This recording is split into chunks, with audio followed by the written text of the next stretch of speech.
नमस्कार, आप देख रहे हैं जनादेश न्यूज। मैं हूं आपके साथ रश्मि द्विवेदी। खबर शुरू करने से पहले एक नजर हेडलाइंस पर। हेडलाइन के प्रायोजक है सुशीला चैरिटेबल ट्रस्ट, जहां लोकहित और विकलांग लोगों की सहायता करना ही है कर्म, जिसका एक ही नारा जनहित में योगदान कराना।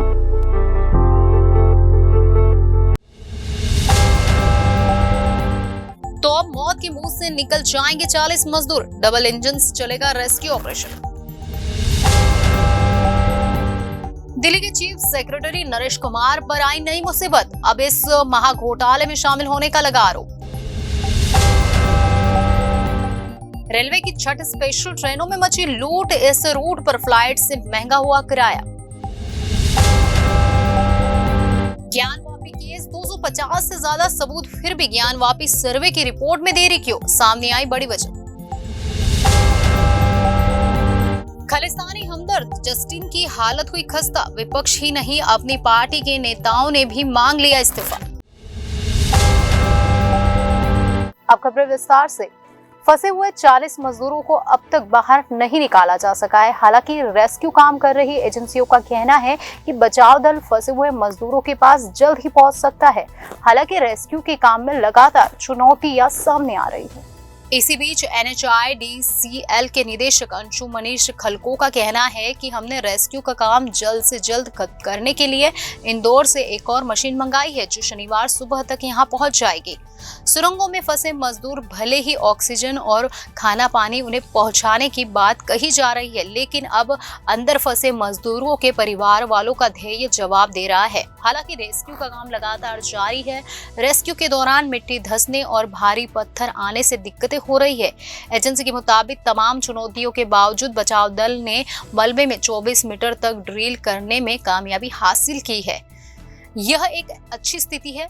बचाव दल जल्द से जल्द दूसरे छोर तक पहुंचने की कोशिश कर रही है। इसमें कामयाबी के लिए हर संभव काम किया जा रहा है। NHIDCL के निदेशक अंशु मनीष खलको ने यह भी कहा कि फंसे हुए श्रमिकों तक पहुंचने के लिए बचाव दलों को लगभग 60 मीटर की दूरी तय करनी होगी। हमारी टीम ने पूरी रात एक भी सेकंड गवाए बिना लगातार रात भर काम किया और इस तरह हम 25 मीटर की गहराई तक ड्रिल करने में कामयाबी हासिल कर सके। हालांकि हमारी मशीन किसी मेटल के हिस्से से टकरा गई, जिसके बाद ड्रिलिंग का काम रोकना पड़ा। अधिकारियों ने ये भी कहा कि अब उनकी टीम गैस कटर का उपयोग करके इस मेटल को काटने का प्रयास कर रही है, ताकि आगे का रास्ता साफ किया जा सके। इससे पहले भी उन पर गंभीर आरोप लग चुके हैं। बीते मंगलवार को ही विजिलेंस मिनिस्टर मंत्री आतिशी ने सीएम केजरीवाल को उनके खिलाफ एक रिपोर्ट सौंपी थी, जिसमें उन्हें हटाने की सिफारिश की गई थी। दिल्ली के चीफ सेक्रेटरी नरेश कुमार की मुश्किलें बढ़ती जा रही है। दिल्ली के बानोली भूमि अधिग्रहण घोटाला मामले में शिकंजा कसने के बाद अब उनके सिर पर नई मुसीबत का साया मंडरा रहा है। इस बार आम आदमी पार्टी के CS नरेश कुमार पर अस्पताल घोटाले में शामिल होने का आरोप लगाया गया है। ताजा आरोपों की बात करें तो दिल्ली सरकार के वरिष्ठ अधिकारी नरेश कुमार पर आरोप है कि उन्होंने बेटे की एक और कंपनी को दिल्ली सरकार के ILPS अस्पताल से बिना टेंडर AI सॉफ्टवेयर बनाने का काम दिलवाया, जिसके जरिए सैकड़ों करोड़ों का मुनाफा पहुंचाया गया। गौरतलब है कि आपके नेता लगातार उनके कामकाज पर सवाल उठ रहे हैं। उनके विभागीय कार्यों की जांच हो रही है। मुख्यमंत्री अरविंद केजरीवाल उन्हें हटाने और पद से निलंबित करने की सिफारिश LGV के सक्सेना से कर चुके हैं। आपको बताते चले कि दिल्ली के CM नरेश कुमार ILPS अस्पताल के चेयरमैन है। नरेश कुमार के बेटे की कंपनी सिर्फ 7 महीने पहले बनी। उसे AI सॉफ्टवेयर बनाने का कोई अनुभव नहीं था। इसके बावजूद उन्हें एक बड़ा सरकारी काम अलॉट किया गया। दिल्ली की विजिलेंस मंत्री आतिशी ने बामनोली भूमि अधिग्रहण घोटाले मामले के बाद अब इस अस्पताल घोटाले की विस्तृत रिपोर्ट मुख्यमंत्री अरविंद केजरीवाल को सौंपी है। इससे पहले भी मंत्री आतिशी ने उन पर गंभीर आरोप लगाए थे। बीते मंगलवार को ही विजिलेंस मिनिस्टर मंत्री आतिशी ने CM केजरीवाल को एक रिपोर्ट सौंपी थी, जिसमें दक्षिण पश्चिम दिल्ली के बामनोली गांव में 19 एकड़ भूमि के अधिग्रहण में कथित भ्रष्टाचार के आरोपों पर निष्पक्ष जांच के लिए नरेश कुमार को पद से हटाने की सिफारिश की थी। सूत्रों के मुताबिक मुख्यमंत्री केजरीवाल ने सतर्कता मंत्री को CS के खिलाफ आई ये रिपोर्ट केंद्रीय अन्वेषण ब्यूरो यानी CBI तथा प्रवर्तन निदेशालय यानी ईडी को भी भेजने के निर्देश दिए थे। भूमि अधिग्रहण का मुआवजा 41 करोड़ रुपए से बढ़ाकर 353 करोड़ रुपए कर दिया गया था, लेकिन रिपोर्ट में दावा किया गया है कि सौदे में अनुचित लाभ का स्तर यानी 897 करोड़ रुपए से अधिक था। भारतीय रेलवे सुविधा एक्सप्रेस ट्रेनों में राजधानी शताब्दी ट्रेनों की तरह डायनेमिक किराया वसूल रहा है। मुंबई से पटना जा रही सुविधा एक्सप्रेस ट्रेन में सेकेंड एसी का बेस फेयर 2,950 रुपए, इस पर जीएसटी 448 रुपए लगाकर डायनेमिक चार्जेस 5,900 रुपए बैठता है। यानी सुविधा एक्सप्रेस में 200% चार्जेस ज्यादा वसूला जा रहा है। भारतीय रेलवे यानी इंडियन रेलवे 30 त्योहारों पर स्पेशल ट्रेन चलाने या रेलगाड़ियों के फेरे बढ़ाने जैसे चाहे कितने इंतजाम कर ले, लेकिन आखिर में वो सब नाकाफी साबित होते हैं। ताजा मिसाल छठ महापर्व पर रेलवे के इंतजामों की है, क्योंकि देश भर के रेलवे स्टेशनों से मुसाफिर खासकर छठ पर्व पर घर जाने वाले श्रद्धालुओं को परेशान करने वाली खबरें लगातार सामने आ रही है। दिल्ली एनसीआर हो या मुंबई, देश के सैकड़ों स्टेशनों पर घंटों से एक अदद सीट मिलने का इंतजार कर रहे लोगों का ये भी कहना है कि किराए के मामले में मानो लूट मची हुई है। पैसेंजर का कहना है कि रेलवे की स्पेशल ट्रेनों में भारी भरकम किराया वसूला जा रहा है। कई ट्रेनों का किराया फ्लाइट से ज्यादा महंगा हो गया है। रेलवे स्पेशल ट्रेनों में 200% तक चार्जेस वसूल रहा है।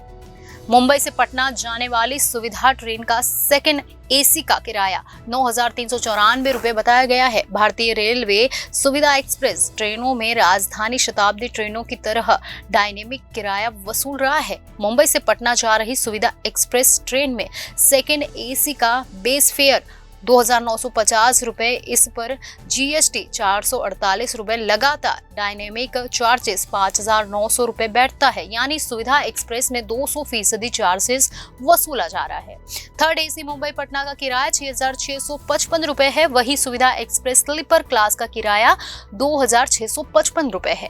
रेलवे ऐसी कई सुविधा एक्सप्रेस ट्रेन चला रहा है जिनमें पैसेंजर से बेतहाशा किराया वसूला जा रहा है। इसी तरह जयपुर से यशवंतपुर कल 18 नवंबर को जाने का सेकंड एसी का किराया 11,230 रुपए लग रहा है। ज्ञानवापी में मंदिर है या मस्जिद, इस पर से जल्द ही पर्दा उठ सकता है। एएसआई कोर्ट में अपनी सर्वे रिपोर्ट 15 दिन बाद पेश करेगी, जिसके बाद ज्ञानवापी की सच्चाई सबके सामने होगी। आज कोर्ट में क्या हुआ वो हम आपको बताते हैं। वाराणसी के ज्ञानवापी केस में आज का दिन बेहद अहम रहा। भारतीय पुरातत्व सर्वेक्षण विभाग यानी एएसआई आज वाराणसी कोर्ट में अपनी सर्वे रिपोर्ट पेश करने वाली थी। इस रिपोर्ट की सीलबंद लिफाफे में जिला जज के सामने पेश किया जाना था, लेकिन एएसआई ने ज्ञानवापी परिसर के वैज्ञानिक सर्वे की रिपोर्ट सौंपने के लिए कोर्ट से 15 दिन का और वक्त मांगा है। इससे पहले 2 नवंबर को भी कोर्ट ने एएसआई को रिपोर्ट के लिए 17 नवंबर तक का वक्त दिया था। तकनीकी रिपोर्ट अभी नहीं आ पाने की वजह से ये देरी हुई है। अब एएसआई ने और वक्त मांगा है। आइए जानते हैं कि एएसआई की रिपोर्ट में क्या क्या हो सकता है। बता दें कि एएसआई की टीम ने ज्ञानवापी परिसर के सर्वे पर एक स्टडी रिपोर्ट तैयार की है, जिसे आज सीलबंद लिफाफे में वाराणसी जिला जज के सामने पेश किया जाना था। एएसआई की टीम ने सर्वे के दौरान जुटाए 250 से ज्यादा सबूतों को डीएम की निगरानी में लॉकर में जमा करा दिया है। बता दें कि मुस्लिम पक्ष ने ज्ञानवापी परिसर में एएसआई सर्वे का विरोध किया था और सर्वे को अतीत के जख्म खुरेदने जैसा बताया था। वहीं हिंदू पक्ष ने पूरे मामले में सर्वे से ही तार्किक निर्णय लेने को संभव बताया था। हिंदू पक्ष को भरोसा है कि आज कोर्ट में पेश होने वाली सर्वे रिपोर्ट उनके हक में जाएगी। 100 दिनों से ज्यादा वक्त तक चले एएसआई के साइंटिफिक सर्वे के दौरान करीब 40 लोगों की टीम ने सर्वे के लिए कई अत्याधुनिक उपकरणों की मदद ली। सर्वे में 3D फोटोग्राफी और स्कैनिंग के साथ डिजिटल मैपिंग भी करवाई गई। वाराणसी जिला कोर्ट ने 21 जुलाई को ज्ञानवापी मस्जिद के सील वजूखाने को छोड़कर बाकी सभी हिस्से और तहखानों के सर्वे का आदेश दिया था, जिसके विरोध में अंजुमन इंतजामिया मस्जिद कमेटी ने सुप्रीम कोर्ट में अर्जी दी थी। सुप्रीम कोर्ट ने सर्वे पर रोक लगाते हुए मुस्लिम पक्ष को हाई कोर्ट जाने को कहा था। इलाहाबाद हाई कोर्ट ने मुस्लिम पक्ष की याचिका खारिज करते हुए सर्वे जारी रखने के आदेश दिए थे। इलाहाबाद हाई कोर्ट के आदेश के खिलाफ मुस्लिम पक्ष फिर से सुप्रीम कोर्ट पहुंचा, लेकिन इस बार सुप्रीम कोर्ट ने मुस्लिम पक्ष को राहत देने से इनकार कर दिया। ज्ञानवापी परिसर के सर्वे से सच को सामने लाने की कोशिश है। देखना होगा कि एएसआई की रिपोर्ट मिलने के बाद कोर्ट का फैसला हिंदू और मुस्लिम में से किसके पक्ष में आता है? कनाडाई प्रधानमंत्री महंगाई और हाउसिंग के मुद्दे से घिरे हुए हैं। उनकी लोकप्रियता लगातार तेजी से गिर रही है। वहीं उनके प्रतिद्वंदी की लोकप्रियता में इजाफा हो रहा है। जस्टिन से पद छोड़ने की मांग करने वालों में पोइलीवरे के अलावा कई दूसरे नेता और खुद उनके समर्थकों में से भी कुछ नाम शामिल है। कनाडा के प्रधानमंत्री जस्टिन इस समय घरेलू मुद्दे और विदेशी नीति दोनों मोर्चे पर घिरे हुए हैं। एक तरफ वह भारत के साथ बिगड़ते संबंधों को लेकर विपक्ष के निशाने पर है, तो दूसरी ओर महंगाई और हाउसिंग में उनको आम लोगों की नाराजगी झेलनी पड़ रही है। इस सब के चलते वह आगामी चुनाव के लिए हुए जनमत सर्वेक्षणों में बुरी तरह पिछड़ रहे हैं। ओपिनियन पोल में पिछड़ने पर विपक्षी नेता और कई संगठन उनके इस्तीफे की मांग कर रहे हैं। इतना ही नहीं, उनकी अपनी राजनीतिक पार्टी के भी कई दिग्गज उनके खिलाफ मुखर हो गए हैं। हाल ही के महीने में हुए सर्वेक्षण से पता चला है कि जस्टिन की लिबरल पार्टी के मुकाबले पियरे पोइलीवरे के नेतृत्व वाली कंजर्वेटिव पार्टी 10 से 15 पॉइंट से आगे है। अभी जिस तरह से कंजर्वेटिव लगभग हर क्षेत्र में बढ़त हासिल कर रही है, ये बढ़त अगर चुनाव तक कायम रही तो कंजर्वेटिव की बहुमत वाली सरकार बनेगी और जस्टिन बड़ी हार के साथ सत्ता से बाहर हो जाएंगे। इसको आधार बनाकर विपक्ष कह रहा है कि जस्टिन जनता के मन से उतर गए हैं और उनको सत्ता में रहने का अधिकार नहीं है। जस्टिन सत्ता में आने के बाद बीते 8 साल में सबसे मुश्किल वक्त का सामना कर रहे हैं। जस्टिन का कार्यकाल अभी 2025 तक है, लेकिन सर्वेक्षणों में कनाडाई लोगों के बीच बदलाव की जो तेज इच्छा देखी गई है, इसके बाद उनकी पार्टी और सहयोगियों तक में उनको लेकर सहजता नहीं दिख रही है। पोलिंग फर्म लेगर के एंड्रू एंस का कहना है कि आज जो दिख रहा है वह माहौल बीते कुछ समय से बन रहा था। लोगों की भावनाओं में तेज परिवर्तन हो रहा है। उन्होंने अपने नेता के बारे में जो मन बना लिया है, ऐसा लगता है कि लोगों का जस्टिन से विश्वास उठ रहा है। उनको लगता है कि मौजूदा पीएम के पास उनकी समस्याओं का हल ही नहीं है।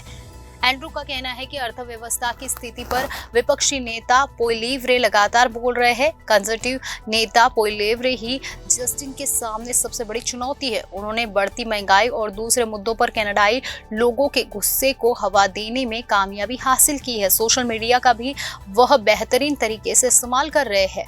भले ही कनाडा में जस्टिन के खिलाफ माहौल बन रहा हो, लेकिन उनके नजदीकियों का कहना है कि उनका अगले चुनाव से पहले इस्तीफा देने का कोई इरादा नहीं है। उनके आसपास के लोगों का मानना है कि सरकार को मुद्रास्फीति में वृद्धि के कारण होने वाले तूफान का सामना करना, लेकिन जस्टिन अभी भी परिणाम दे सकते हैं। इजरायली सेना गाजा में हमास की सुरंगों को बाहर से ही नष्ट करने की रणनीति पर काम कर रही है। सेना को पता है कि गाजा में उन सुरंगों के भीतर घुसकर उन्हें नष्ट करना मुश्किल काम है। हमास ने उन सुरंगों में विस्फोटक का जाल बिछाया हुआ है। ऐसे में इजरायली सेना सतर्कता से काम कर रही। हमास के खिलाफ जंग लड़ रही इजरायली सेना को गाजा में एक खाली कराए गए अस्पताल के नीचे सुरंग का प्रवेश द्वार मिला है। इसके बाद इजरायली सेना के इंजीनियरों ने उस सुरंग के रास्ते को ब्लास्ट से भर दिया और डेटोनेटर से विस्फोट कर दिया। बाद में सर्विलांस फुटेज से पता चला कि इस विस्फोट से हमास के सुरंग का प्रवेश द्वार तो मलबे से जरूर बंद हो गया, इसके साथ ही इसने पास की एक इमारत को भी अपनी चपेट में ले लिया। गाजा के बीट हनोन जिले के पास की सड़क पर कम से कम 3 जगहों से धुआं निकलने की फुटेज मिली, जिसके बाद उन सभी जगहों की जांच चल रही है जहां से धुआं बाहर निकला है। इजरायली सेना के एक अधिकारी ने दक्षिणी इजराइल में जिलिम ग्राउंड फोर्सेस बेस पर कहा कि ब्लास्ट जेल सुरंग में अंदर तक फैल गया और सुरंग में वे जो भी हमारा इंतजार कर रहे थे उसमें विस्फोट हो गया। 7 अक्टूबर को दक्षिणी इजराइल पर हमास आतंकवादियों के घातक हमले के बाद से ही इजराइल ने गाजा में युद्ध छेड़ा हुआ है। अब इजराइल के जमीनी सैन्य अभियान का एक महत्वपूर्ण हिस्सा गाजा में हमास की एक महत्वपूर्ण सुरंगों को साफ करना है। हमास के आतंकी इन्हीं सुरंगों के जरिए आपस में जुड़े हुए हैं और पूरे गाजा में एक जगह से दूसरी जगह की यात्रा कर रहे हैं।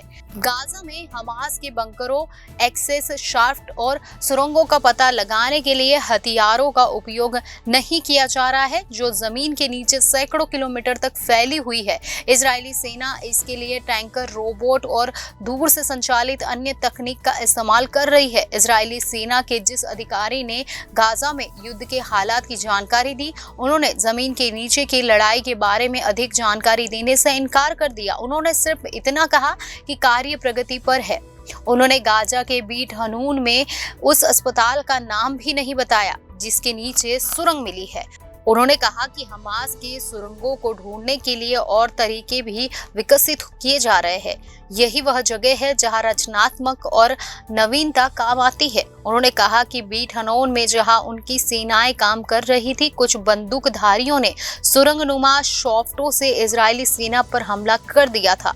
इस हमले में कुछ सैनिकों की मौत भी हो गई थी। उन्होंने कहा कि इजराइल की नीति फिलिस्तीन लड़ाकों का सामना करने के लिए सुरंग की दूसरी दिशा में सैनिकों को भेजने की नहीं है, जिनके पास सकरे, अंधेरे, कम हवादार और ढाने जैसे रास्तों की पूरी जानकारी होती है। आतंकी इससे भलीभांति परिचित है। इजरायली सेना के अधिकारी ने बताया कि हम वहां नहीं जाना चाहते।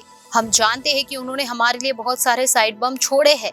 ऐसा ही एक बम जमीनी स्तर पर एक सुरंग शॉफ्ट की आड़ में बनाया गया था, जिसने पिछले सप्ताह 4 विशेष बल रिजर्विस्टों को मार डाला था। ऐसे में इजरायली सेना किसी भी सुरंग में घुसने से पहले उसकी अच्छे से जांच पड़ताल करना चाहती है, जिससे कम से कम नुकसान हो। रक्षा सूत्रों का कहना है कि हमास के पास हमले, तस्करी और भंडारण के लिए गाजा में सैकड़ों सुरंगें हैं। दर्जनों शॉफ्ट 20 से 80 मीटर यानी 65 से 260 फीट की गहराई पर प्रत्येक सुरंग तक ले जा सकते हैं। एक शाफ्ट को नष्ट करना अपेक्षाकृत आसान और जल्दी वाला काम है। इसे कोई भी प्लाटून इसे कर सकता है। इजरायली सेना ने पिछले सप्ताह कहा था कि अब तक 130 शाफ्ट नष्ट हो चुके हैं, लेकिन पिछले ध्वस्त सुरंग का कोई आंकड़ा नहीं है। इजरायली सेना के अधिकारी ने कहा कि सुरंग के अंदर घुसकर उससे निपटना कठिन है। ऐसे में उन सुरंगों को ब्लास्ट जेल से भर दिया जा रहा है और धमाका कर उन्हें बंद कर दिया जाता है। खबरों में आज बस इतना ही। आने वाली सभी खबरों को जानने के लिए आप जुड़े रहिए जनादेश न्यूज के साथ।